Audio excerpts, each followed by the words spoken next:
নমস্কার, আমি বোধসত্ত্ব খান চলে এসেছি সহজ শেয়ার বাজারের আরেকটি নতুন এপিসোড নিয়ে। প্রিয় বন্ধুরা, আশা করি সবাই ভালো আছেন এবং সুস্থ আছেন। আজকের 19শে ডিসেম্বর আবার একটা পতন আমরা ভারতীয় শেয়ার বাজারে দেখলাম।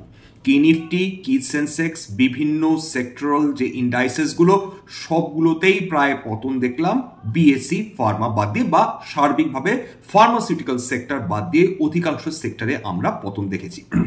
গত কয়েকদিন ধরেই আমরা আলোচনা করছিলাম যে কি কি সম্ভাব্য কারণ থাকতে পারে যে কারণে আমাদের ভারতীয় শেয়ার বাজারে গত 4 দিন ধরে লাগাতার পতন চলছে। এর মধ্যে আমরা ট্রাম্পের অদ্ভুত উদ্ভট মন্তব্যের কথা আলোচনা করেছিলাম, আমরা ডলারের কথা আলোচনা করছিলাম যেটা ক্রমাগত শক্তিশালী হয়ে উঠছে ভারতীয় মুদ্রার এগেনস্টে। এছাড়া ফেডারেল ব্যাংকের যে রেট কাট 25 বেসিস পয়েন্ট সেটা প্রত্যাশিতই ছিল, কিন্তু তাদের যে চিফ জেরম পাওয়েল তিনি ভবিষ্যতে রূপরেখা কিভাবে আঁকবেন সেটা নিয়েও বিশ্ববাজার চিন্তিত ছিল। অর্থাৎ তিনি 2025-এ কটা রেট কাট করতে পারেন সেটা নিয়ে কিন্তু বিশ্ববাজার সরগরম ছিল। কালকের রাতে অর্থাৎ 18ই ডিসেম্বর রাতে ভারতীয় সময়ের রাতে তিনি যখন ঘোষণা করলেন যে দুটো সম্ভাব্য রেট কাট হতে পারে আমেরিকাতে, তখন গোটা বিশ্ববাজার দারুণভাবে হতাশ হলো। প্রথম প্রশ্নটা হচ্ছে যে ভারতীয় শেয়ার বাজার আজকের যেটা রিফ্লেক্টেড আমরা হলো আমাদের ভারতীয় বাজারে, সেখানে দেখলাম যে নিফটি আজকের 1% ওপর পতন এসছে অর্থাৎ 1.02%, এবং সেন্সেক্সে পতন এসছে 1.2%। অর্থাৎ নিফটি 24,000-এর নিচে বন্ধ হয়েছে, 23,957.7 পয়েন্টে বন্ধ হয়েছে, 247.15 পয়েন্টের পতন এসেছে। সেন্সেক্সে পতন এসেছে 964.15 পয়েন্ট এবং সেটা আজকে বন্ধ হয়েছে 80,000-এর নিচে 79,218.05 পয়েন্টে।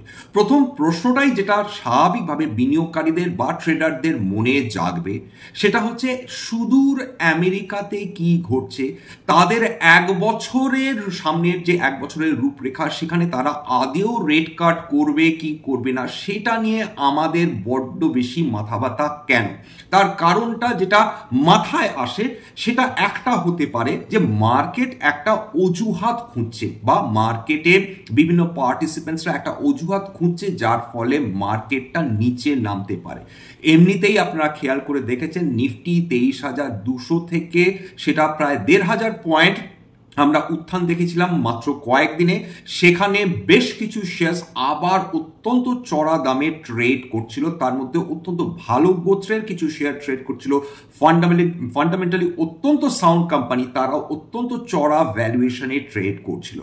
এই সুযোগে যেটা দাঁড়িয়েছে যে গত কয়েকদিনে কয়েকশো পয়েন্টের যে নিফটিতে যে পতন দেখলাম বা সেন্সেক্সে কয়েক হাজার পয়েন্টের যে পতন দেখলাম সেটা অপ্রত্যাশিত নয়, কিন্তু সেটা মার্কেট কোনো না কোনোভাবে জাস্টিফাই করার চেষ্টা করছিল যে দেখুন এই যে ভ্যালুয়েশনে ট্রেড করছে শেয়ার বাজার সেইটা হয়তো বা জাস্টিফায়েবল নয়। সুতরাং মার্কেট যতক্ষণ না নিচে নামছে ততক্ষণ নতুন বিনিয়োগকারীরা কিভাবে বিনিয়োগ করবেন বা ট্রেডার্সরা কিভাবে নতুন পজিশন নেবেন সেটা নিয়েও কিন্তু একটা চিন্তা ভাবনার কারণ হয়ে দাঁড়িয়েছিল। আজকের মার্কেটে যে কারেকশনস চলছে সেটা এই কারণে নয় যে ফান্ডামেন্টালি শেয়ার বাজারের অবস্থা খুব খারাপ হয়ে গেছে, ঠিক এটা এই কারণে হতে পারে, হবে এরকম কোনো কারণ বলা যায় না, যে দেখুন গোটা বিশ্ব বাজার আজকের পতন দেখেছে। আমেরিকাতে যখন জেরম পাওয়েল ঘোষণা করলেন যে সম্ভাব্য দুটো রেট কাট আসতে চলেছে 2025-এ, দেখুন তাদের যে বিভিন্ন indices, major indices, standard and পুর বলুন বা ন্যাসড্যাক বলুন বা ডাউ জোন্স বলুন, সেখানে আমরা পতন দেখলাম। সবচেয়ে পতন দেখলাম কোথায়? ন্যাসড্যাকে আজকে কিন্তু প্রায় 3%-এর উপর কারেকশন এসছে। আজকে বলতে 18 ডিসেম্বর রাতে 3.28% কারেকশন, সেখানে স্ট্যান্ডার্ড অ্যান্ড পুর নেমেছে 2.95% কারেকশন। অর্থাৎ যে টেকনোলজি শেয়ারগুলো এতদিন ধরে ক্রমাগত উত্থান দেখছিল, ক্রমাগত তাদের শেয়ারে অ্যাপ্রিসিয়েশন চলছিল আমেরিকান মার্কেটে, এবং তার সঙ্গে সঙ্গে সেটা মিরার্ড হচ্ছিল ভারতীয় শেয়ার বাজারে, যেখানে বিভিন্ন ইনফরমেশন টেকনোলজি স্টক সেগুলোতে সমানভাবে উত্থান চলছিল, তার সেইটা কিন্তু আমেরিকার যে মার্কেট সেখানে টেকনোলজি স্টকসগুলো কিন্তু কালকের বড় ধাক্কা খায় এই ঘোষণার পরে। এই কথাটা বলে নেওয়া যাক যে ফেডারেল ব্যাংক তিনি চিফ জেরাম পাওয়েল তিনি অলরেডি 25 বেসিস পয়েন্টস ঘোষণা করে দিয়েছিলেন, অর্থাৎ বিশেষজ্ঞদের যেটা বিশ্বাস ছিল সেই অনুযায়ী। এইবার দেখুন তার যে আফটার ম্যাথ, তার যে এফেক্ট, সকালবেলা এশীয় বাজার খোলার সঙ্গে সঙ্গে কিন্তু এশীয় বাজারের কিন্তু দারুণ কারেকশন এসছে। সার্বিকভাবে সমস্ত যে মেজর ইন্ডাইসেসগুলো, এশিয়ান যে ইন্ডাইসেসগুলো রয়েছে সেগুলোতে কারেকশন এসছে। সেক্ষেত্রে কি নিক্কেইগুলো, নিক্কেই 0.69% কারেকশন এসছে। তারপর straight time 0.44%, Hang Seng 0.54%, Taiwan 1.03%, কসপি 1.99%, set composite 1.55%, তারপর জাকার্তা 1.87% এবং সাংহাই 0.636%। গিফট নিফটি আজকে সকালে 300 পয়েন্টের ওপর পতনের সঙ্গে কিন্তু আমরা দেখেছিলাম খুলেছে এবং সেটাও রিফ্লেক্টেড হয়েছে ভারতীয় শেয়ার বাজারে। নিফটিও কিন্তু স্টার্টিং এ কিন্তু 300 পয়েন্টের ওপর পতন নিয়ে শুরু হয়, যত দিন যায় মোটামুটি ওই 250 পয়েন্টের আশেপাশে নিফটি ট্রেড করছিল বা ওই পজিশনটা ধরে রাখার চেষ্টা করছিল। এইটা বর্তমানে যে কারেকশনটা চলছে নিঃসন্দেহে একটা হেলদি কারেকশন এটা বলা যেতে পারে। যদি ফাস্ট মুভিং কনজিউমার সেক্টরে যদি খেয়াল করে দেখেন সেখানে ক্রমাগত কারেকশন চলছে। আজকে এমনিতেই আপনারা ডেফিনেটলি দেখতে পাচ্ছিলেন যে এশিয়ান পেন্টস নাগারে 52 সপ্তাহের নিম্ন স্তর ছুঁয়ে চলেছে। আজকেও তার অন্যথা হয়নি, আজকেও এশিয়ান পেন্টস 52 সপ্তাহের নিম্ন স্তর ছুঁয়েছে।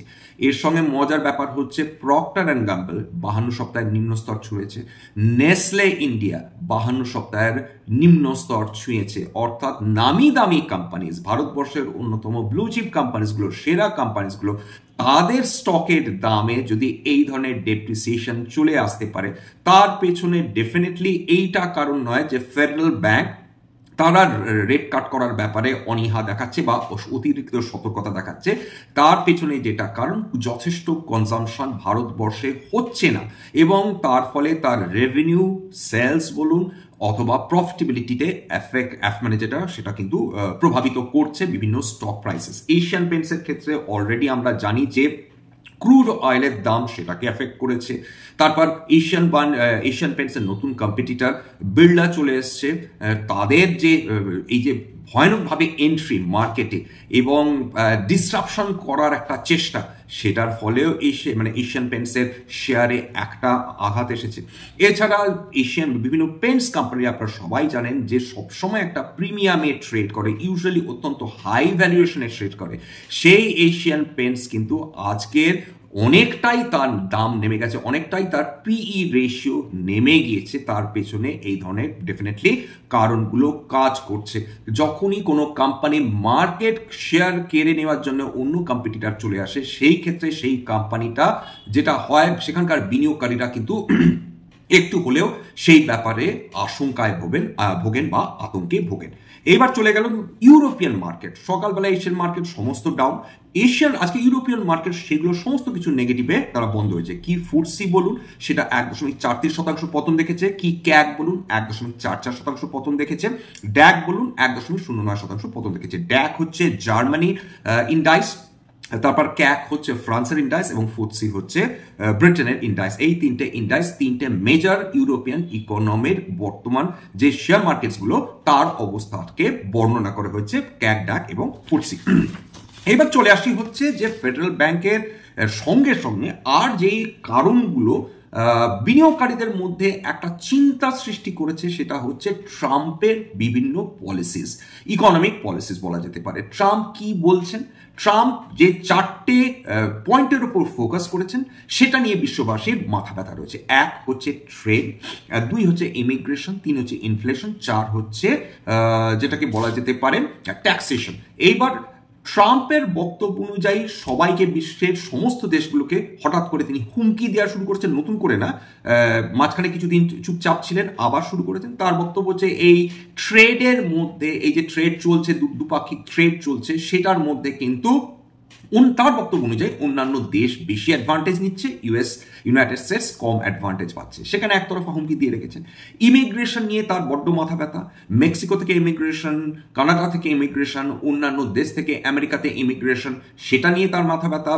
বরাবর হুমকি এর আগেও দিয়েছেন যখন প্রেসিডেন্ট ছিলেন, আবার প্রেসিডেন্ট হতে চলেছেন, এখনো হুমকি দিয়ে চলেছেন যে করে হোক ইমিগ্রেশন বন্ধ করবেন, নতুবা যারা অলরেডি ইমিগ্রেট করে গেছে ইলিগালি তাদেরকে যে করেই হোক দেশ থেকে বের করবেন বা তাড়িয়ে ছাড়বেন। 3 নম্বর ট্যাক্সেশন। এবার ট্যাক্সেশনের ক্ষেত্রে একটা প্রবলেম কিন্তু থেকেই যাচ্ছে, সেটা কিন্তু তাদের নিজেদের দেশের প্রবলেম।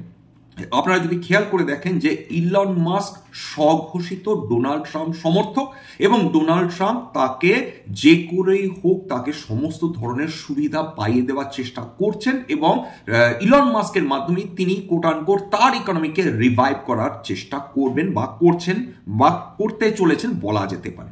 এবার ইলন মাস্কের ক্ষেত্রে যেটা প্রবলেম, যে তিনি যেভাবে স্বঘোষিত ট্রাম্প সমর্থক, ঠিক সেইভাবে কি মেটা বলুন, কি মাইক্রোসফট বলুন, কি গুগল বলুন, এদের কিন্তু সফট কর্নার বেসিক্যালি হচ্ছে অলরেডি মাস্ক যেটা করার চেষ্টা করছেন তার বিভিন্ন এক্স এর মাধ্যমে, তার যেটা টুইটার, ফর্মালি টুইটার, তার মাধ্যমে তিনি কখনো বলছেন যে অ্যামাজনের ক্ষেত্রে গন্ডগোল রয়েছে, মাইক্রোসফটের ক্ষেত্রে গন্ডগোল রয়েছে ভ্যাকসিন সংক্রান্ত, মেটা সম্পর্কে তার তিনি সরাসরি মেটার যিনি মালিক তাকে বক্সিং কম্পিটিশনে তিনি চ্যালেঞ্জ করছেন, 1-to-1 কম্পিটিশনে চ্যালেঞ্জ করছেন। এই ধরনের কাণ্ড ইলন মাস্ক করেই চলেছেন, এবং কোথাও না কোথাও বোঝা যাচ্ছে যে এই যে মেজর যে কোম্পানিজগুলো রয়েছে, মানে ইলন মাস্কের কোম্পানিগুলো বাদ দিয়ে তাদেরকে কোথাও না কোনোভাবে তিনি কোণঠাসা করার চেষ্টা করছেন। যাই হোক, কিন্তু তার যে প্রভাব মানে কেবলমাত্র ভারতীয় শেয়ার বাজারে পড়ছে তা নয়, বিশ্বের বিভিন্ন শেয়ার বাজারে পড়ছে, সেটা তো আমরা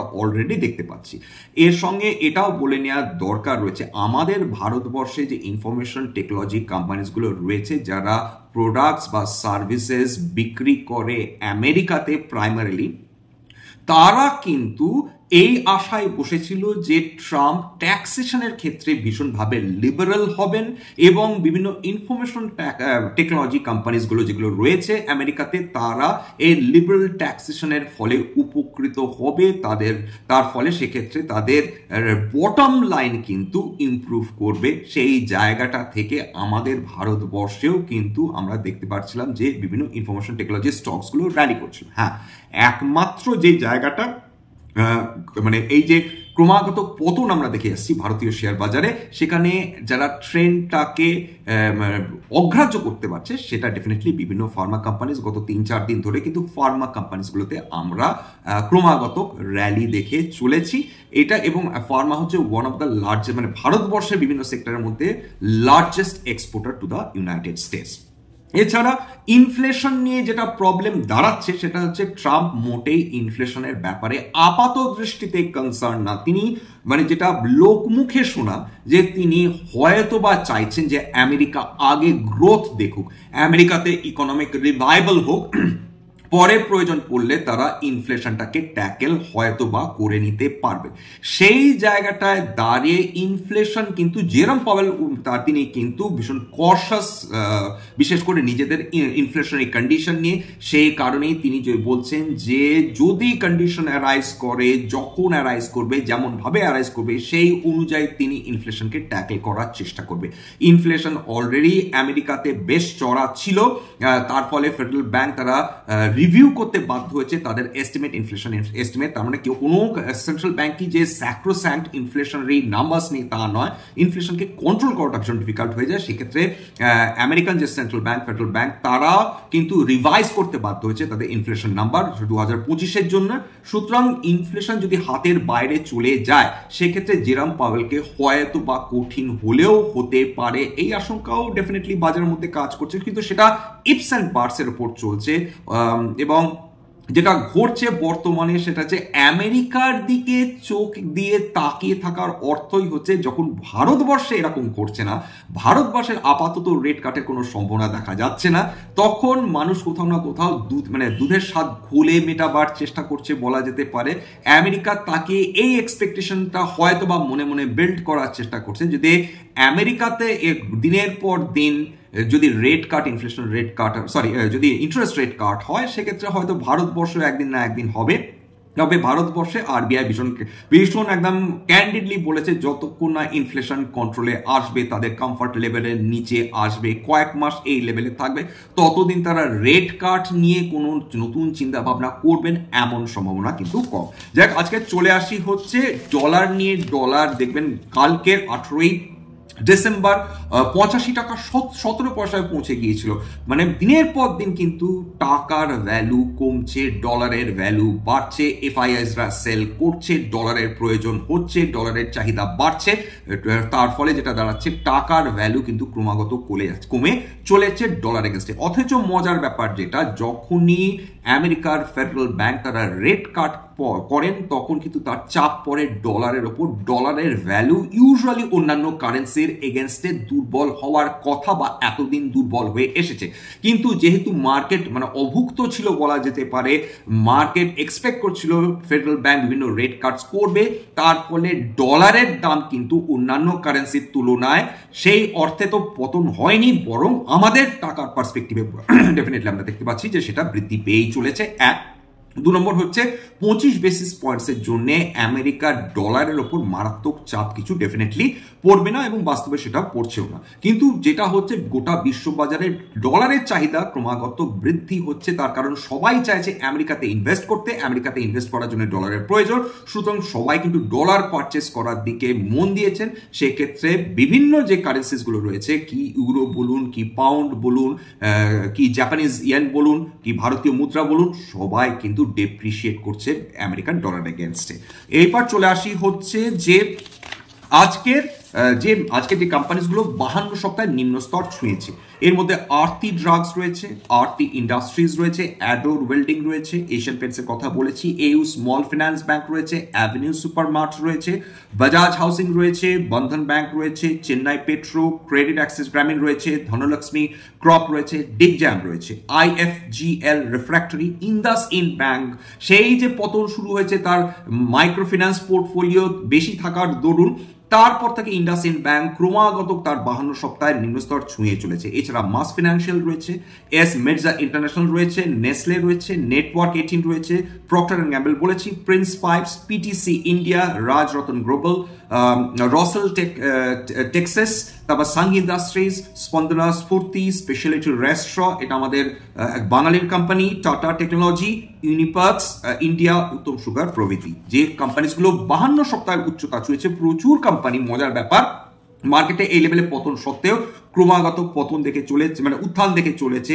তার মধ্যে 63 Moons technology, Aditya Birla money, Avalon technology, Bajaj health care, BSC limited, C2C advanced, Coforge limited, GE Vernova টি&ডি, Indian hotels, Kaynes technology, KFin technology, lemon tree hotels, Mankind pharma, Muthoot finance, তারপর ওয়ান মোবিকুইক সম্প্রতিকালে লিস্টিং হয়েছে এই কোম্পানির, Oracle Financial Services, Persistent, Precall, Salter Electro, Sharda Crop, Styrenex, Sunflag Iron, Thomas Scott, Viviana, পাওয়ার প্রভৃতি। বিভিন্ন sectoral indices প্রায় সবগুলোই পতন হয়েছে, বিএসসি হেলথ কেয়ার বাদ দিয়ে 0.89% উত্থান দেখেছে।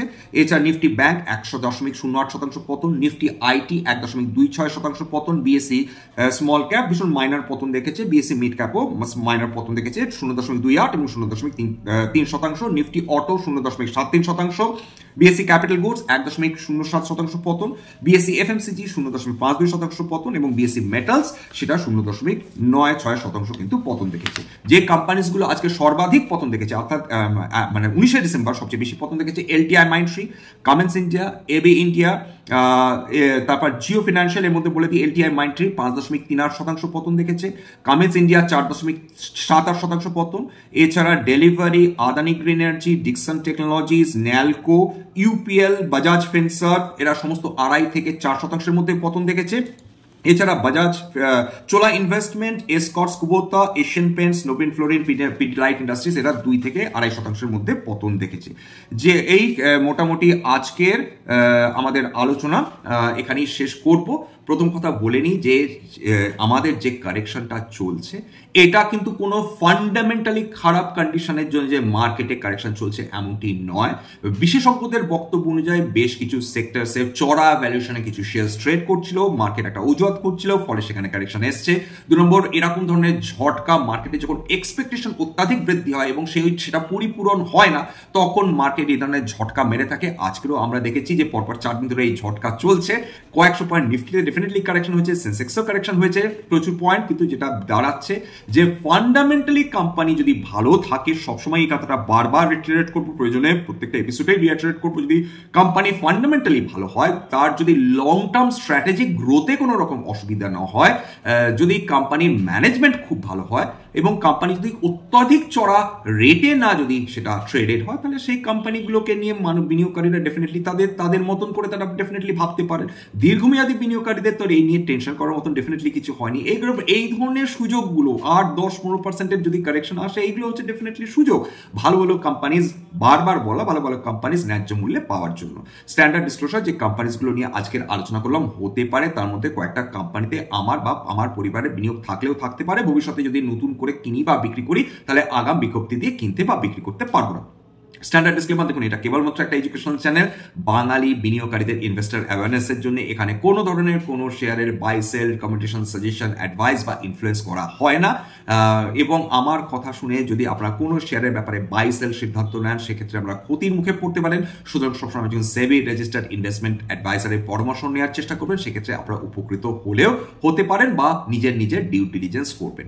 এবং এখানে শেয়ার কি, শেয়ারের দাম কেন ওঠে, কেন নামে, ভারতীয় শেয়ার বাজার কিভাবে অপারেট করে, বিভিন্ন ম্যাক্রো ইকোনমিক ইভেন্টস যেমন এখন কয়েকদিন ধরে করছে, সেটা ভারতীয় শেয়ার বাজারকে কিভাবে প্রভাবিত করে, সেটা নিয়ে কিন্তু আলোচনা, বিভিন্ন কোম্পানি কোয়ার্টারলি রেজাল্টস এবং তার ফান্ডামেন্টাল কোয়ালিটিস নিয়ে আলোচনা করাই কিন্তু আমাদের এই এপিসোডসগুলোর উদ্দেশ্য। অবশেষে বলি, যদি এই ধরনের এপিসোডস আপনাদের ভালো লাগে, প্লিজ একটা লাইক দেবেন, প্লিজ সাবস্ক্রাইব